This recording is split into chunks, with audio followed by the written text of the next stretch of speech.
പകുതി വില തട്ടിപ്പ് ആസൂത്രിതമെന്നതിന്റെ കൂടുതൽ തെളിവുകൾ പുറത്ത്. 1.5 വർഷത്തിനിടെ മുഖ്യപ്രതി അനന്തു കൃഷ്ണൻ 4 കമ്പനികളാണ് രജിസ്റ്റർ ചെയ്തത്. കേന്ദ്ര കോർപ്പറേറ്റ് അഫയേഴ്സ് മന്ത്രാലയത്തിൽ നിന്നുള്ള രേഖകൾ റിപ്പോർട്ടറിന് ലഭിച്ചു. നിലവിൽ അനന്തു കൃഷ്ണൻ ഡയറക്ടറായുള്ള 6 കമ്പനികളാണുള്ളത്. റഹീസ് റഷീദ് നൽകും വിശദാംശങ്ങൾ. റഹീസ്, കൂടുതൽ ഇതൊരു ആസൂത്രിതമായിരുന്നു എന്നതിന്റെ തെളിവുകളാണ് വരുന്നത്. അതിൽ 4 കമ്പനികൾ 1.5 വർഷത്തിനിടെ തുടങ്ങി മുഖ്യപ്രതി, അല്ലേ?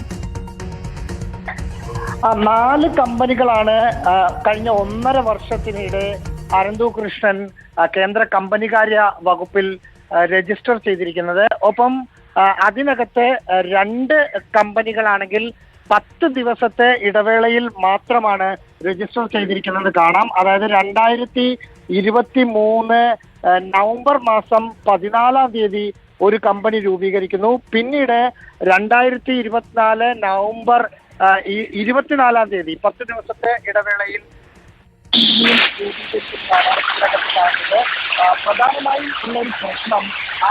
പ്രധാനമായും ഉള്ളൊരു പ്രശ്നം 6 കമ്പനിയാണ് അനന്തുകൃഷ്ണൻ ഡയറക്ടറായി കേന്ദ്ര കോർപ്പറേറ്റ് മന്ത്രാലയത്തിൽ രജിസ്റ്റർ ചെയ്തിരിക്കുന്നത്.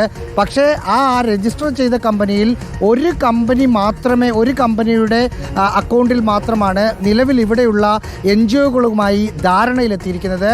മറ്റ് 5 അക്കൗണ്ടുകളിലുള്ള അല്ലെങ്കിൽ 5 കമ്പനിയുടെ പേരിലാണ് ഇവിടെ തട്ടിപ്പ് നടത്തിയിരിക്കുന്നത്.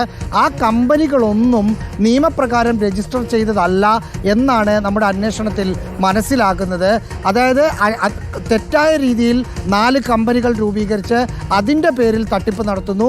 ഇനി അതിനുശേഷം ഒരു 5 കമ്പനികൾ കൂടി വേറെ രൂപീകരിച്ചിരിക്കുന്നു. അതും മറ്റേതെങ്കിലും തരത്തിലുള്ള തട്ടിപ്പ് നടത്താനാണോ എന്ന് അന്വേഷണ സംഘം നോക്കുന്നുമുണ്ട്. ശ്രുതി.